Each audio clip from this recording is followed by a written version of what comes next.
வடிவங்களே 58வது நூலக வார விழா மிக சிறப்பாக தொடர்ந்து நடைபெற்று வருகிறது. இன்றைக்கு 3வது நாள். ஒரு அருமையான பட்டிமன்றம், நூல் அறிமுகம். தேவகானம் என்கிற கவிக்கோ அப்துல் ரஹ்மான் அவர்கள் எழுதிய புத்தகத்தை தமிழாசிரியையும் மிக சிறந்த ருட்டேரியுமான அருளரசி அவர்கள் அந்த நூலை அறிமுகப்படுத்தியிருக்கிறார்கள். தொடர்ந்து இந்த நிகழ்ச்சிக்கு தலைமை வகித்து இந்த நிகழ்ச்சியை தொடங்கி வைத்து பாராட்டுரையும் நல்வாழ்த்தை தெரிவிக்கிறதற்காக முத்துரங்கம் அரசினர் கலைக்கல்லூரியுடைய முதல்வர் மரியாதைக்குரிய ஐயா ஸ்ரீதரன் அவர்கள் இங்கே வருகின்றிருக்கிறார்கள். பட்டிமன்றத்திலே பங்கேற்கின்ற நண்பர்கள் இங்கே நிகழ்ச்சிக்கு வருகின்றிருக்கிறார்கள். தொடர்ந்து இங்கே நூலக வரவிழாவை எனக்கு தெரிஞ்சு நான் 50 வருஷமாக வந்துட்டு இருக்கேன். 58வது வருஷம் இது. 50 வருஷம் நூலக வரவிழாவில் நான் கலந்துருக்கேன். பேச்சாளராக இருந்திருக்கேன், தொண்டனாக இருந்திருக்கிறேன். இங்கே மேடையில் அமர்ந்திருக்கிற ஒரு பாக்கியத்தையும் பெற்றிருக்கிறேன். இதற்கு காரணம் இதழ்கள், 2வது நூல்கள். இந்த 2மே தான் என்னை உயர்த்திருக்கு. என்னை புஷ்பா மேடை கேட்டாங்க, ஏன் சார் இதழ்கள்னா பருவ இதழ்களா டெய்லி இதழ்களான்னு கேட்டாங்க. எல்லா இதழ்கள் தான் சொன்னேன். இப்போ இங்கே உமா மேடம் இருக்காங்க. இவங்க 2 பேர் தான் இந்த நிகழ்ச்சி இப்போ கோஆர்டினேட் பண்ணுற நடத்துகிறாங்க. கோபால் வரவேற்பு கோபாலகிருஷ்ணன் அவர்கள் மற்றும் இங்கே நண்பர்கள் எல்லாம் இதை தொடர்ந்து சிறப்பாக நடத்தி கொண்டிருக்கிறார்கள். முன்னாள் நல்லூலக விருது பெற்ற இங்கே லைப்ரரியில் மிக சிறந்தான ஒரு நட்பு வட்டாரத்தை உருவாக்கிய அருமை நண்பர் ரவி அவர்கள் இங்கே வருகின்றிருக்கிறார்கள். நான் பட்டிமன்றத்திலே வருகின்ற போது உங்களோடு பேச இருக்கின்றேன். இந்த நிகழ்ச்சிக்கு இன்னும் வருகின்றிருக்கின்ற லைன்ஸ் உலகத்தை சார்ந்த சாந்தி அவர்கள், பத்மாவதி டீச்சர் அவர்கள், இன்னும் மற்றும் வாசகர்கள் பெயர் தெரியவில்லை, தயவுசெய்து மன்னிக்கணும். அவர்கள் எல்லாம் இங்கே வருகின்ற உங்களை வருக வருகின்ற வரவேற்கிறோம். இங்கே நூல்கள் சரிபார்ப்பு ஆய்வாளர் அருமை நண்பர் ரவி அவர்கள், அவரை இன்னொரு ரவி.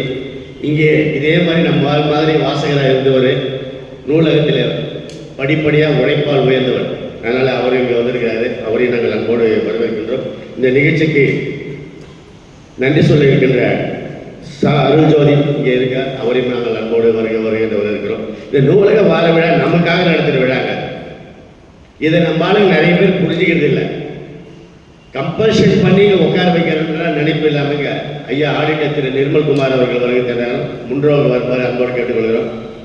எங்களுடைய எல்லா நிகழ்ச்சிகளுக்கும் ஆதரவு தந்து அரவணைத்து வேலூரில் மிக சிறந்த புரவலராக இருக்கிற சிறந்த நண்பர், வேலூர் கம்மல் கழகத்தினுடைய வழிகாட்டிகளில் ஒருவராக இருக்கின்ற ஐயா திரு நிர்மல்குமார் அவர்களை நாங்கள் அன்போடு வரவேற்கின்றோம்.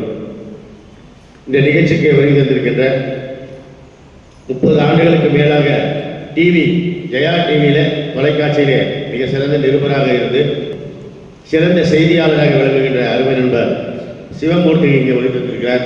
அவரையும் நான் வருக என்று வரவேற்கிறேன். ஏன்னா கோபால் சார் விட்டு போனதுனால நான் சில பேரை சொல்கிறேன். ஏன்னா நண்பர்கள் இங்கே வருகிறாங்க. இன்னும் நிறைய பேர் இந்த நிகழ்ச்சிக்கு வரணும். ஏன்னா லைப்ரரி என்பது அரசாங்கம் ஒரு இயக்கமாக நடத்துது. நினச்சி பாருங்க, நாம் தான் இயக்கம் வச்சிருக்கோம் வெளியே. ஆனால் அரசாங்கம் ஒரு இயக்கம் நடந்தது. இது இயக்ககம் அல்ல, இது இயக்கம் என்று சொன்னார் எஸ்.ஆர். ரங்கநாதன். அவர் தான் நூலக தந்தை. மாட்டு வண்டியில் லைப்ரரி நடத்தினவர் சார். அவர் மாட்டு வண்டியில் புக்ஸ் எடுத்து போய் ஊராக கொடுத்து லைப்ரரியை வளர்த்த பெருமைக்குரியவர் எஸ்.ஆர். ரங்கநாதன். சீர்காழியில் பிறந்தவர். அவர் படித்தது பிஏ எக்கனாமிக்ஸ் வச்சுக்கோங்க. ஆனால் அவர் முதல் வேலை செய்கிற லைப்ரரி போஸ்ட் கிடைச்சது. இவங்கள மாதிரி என்ன மாதிரி சாதாரணமாக லைப்ரரி போஸ்ட் பண்ணிட்டு ரிட்டையர் ஆகி வீட்டுக்கு போய்க்கலாம் பென்ஷன் வாங்கிட்டு. ஆனால் எஸ்.ஆர். ரங்கநாதன் என்ன பண்ணாரு, உலகளாவிய நிலையில இந்திய நூலகத்துறையை கொண்டு செல்ல வேண்டும் என்ற ஆசை உண்ட லண்டன் போய் படித்தார். மிகப்பெரிய சீர்திருத்தத்தை நூலகத்துறையில கொண்டு வந்த பெருமகனார் சீர்காழி எஸ்.ஆர். ரங்கநாதன். சீர்காழி ரங்கநாதன் அவர்கள், அவர் தான் நூலக தந்தை. எப்படி தேசத்தந்தை மகாத்மா என்கின்றோமோ, பீகாருக்கு அவர் தான் தேசத்தந்தை, வேலூருக்கு அவர் தான். அது மாதிரி நூலகத்துறைன்னா வெஸ்ட் பெங்காலுக்கும் அவர் தான், தமிழ்நாட்டுக்கு அவர் தான், ஆந்திராவுக்கு அவர் தான், தெலுங்கானாவுக்கு அவர் தான். யாரு? எஸ்.ஆர். ரங்கநாதன். தமிழ்நாட்டில் பிறந்தவர். நூலகத்துறையை அந்த அளவுக்கு கொண்டு சென்று வளர்த்தவர். அவருடைய பெயராலே நாம் இன்றைக்கு நிறைய நிகழ்ச்சிகளை நடத்தி கொண்டிருக்கின்றோம்.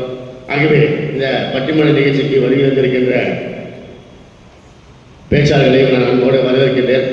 பெருமக்கள் இதில் ரொம்ப ஆர்வம் காட்டி இந்த நிகழ்ச்சியில் பங்கு பெற வேண்டும் என்று நான் அன்போடு கேட்டுக்கொள்கிறேன். இது தந்தை பெரியாருடைய பெயரால் வந்த நூலகம். எனக்கு தெரிஞ்ச மாநில அளவில் இவ்வளோ பெரிய நூலகம் இல்லை. கட்டிடம், சொந்த கட்டிடம், அரசு கட்டிடம். தந்தை பெரியாரின் பெயர் மானமும் அறிவும் மனிதனுக்கு அழகு என்று சொன்னவர் தந்தை பெரியார். ஆக அந்த அறிவு களஞ்சியமாக, அறிவை கொடுக்கிற ஒரு ஆலயமாக, அறிவாலயமாக இருக்கிறது இந்த நூல் நிலையம். வா வா என்று அழைக்கிறது. ஆனால் நாம் உள்ளே வர தயங்குகிறோம். தயக்கம் பாதி வெற்றிக்கை தடுத்துவிடும். முடியும் என்ற நம்பிக்கை கொடுப்பது நூலகம். நான் அந்த பட்டிமன்ற தலைப்பில் நான் அதிகமாக பேச விரும்பல. மிக சிறந்த படைப்பாளி, பேச்சாளர், எழுத்தாளர், அவரை நாங்கள் அன்போடு இந்த நிகழ்ச்சிக்கு வரவேற்கிறோம். இந்த நிகழ்ச்சிக்கு தலைமை தாங்கி முன்னின்று எங்களுக்கு எல்லாம் வாழ்த்துறை வழங்கி இந்த நிகழ்ச்சியை துவக்கி வைப்பதற்காக அருமை ஐயா திரு ஸ்ரீதரன் அவர்களை அன்போடு கேட்டுக்கொள்கிறோம். அவர் எவ்வளோ டிகிரி வாங்கியிருப்பாங்கன்னு நினைக்கிறீங்க சார்? ஏதோ நம்ம 4 டிகிரி 5 டிகிரி தான் நாங்களாம் வாங்கியிருக்கிறோம். ஒரு 3 டிகிரி வாங்கியிருக்கலாம். எங்கள் பையன் பேர் ஸ்ரீதரன். ஜாதகம் என்ன சொல்லுதுன்னா, இந்த ரன்னுன்னு முடியுதான். ஸ்ரீதர்னு வச்சாங்கன்னா இப்போ நல்லா சக்ஸஸ் ஆவாங்கன்னா, ரன் இருக்குல்ல, அந்த ரன்னு கூட சேர்ந்தா ஓடிடுமா, செல்வம் ஓடிடுமா, வெற்றி ஓடிடுமா, தூரம் போயிடுன்னு சொல்லி ஜாதகத்தில் எனக்கு சொல்லிட்டாங்க. எங்கள் பையன் இதை நம்ம இன்னும் பேரை மாற்றணும்பா, கெசட்டில் மாற்றணுன்றான். நான் சொன்னேன், டெய் ஸ்ரீதரன் ஒருத்தருக்கார். ஸ்ரீதரன், ஸ்ரீதர் கூட இல்லை, இவர் ஸ்ரீதரன். இவரை பார்த்து வெற்றிகளுக்கு ஓடலை, கிட்ட வருது.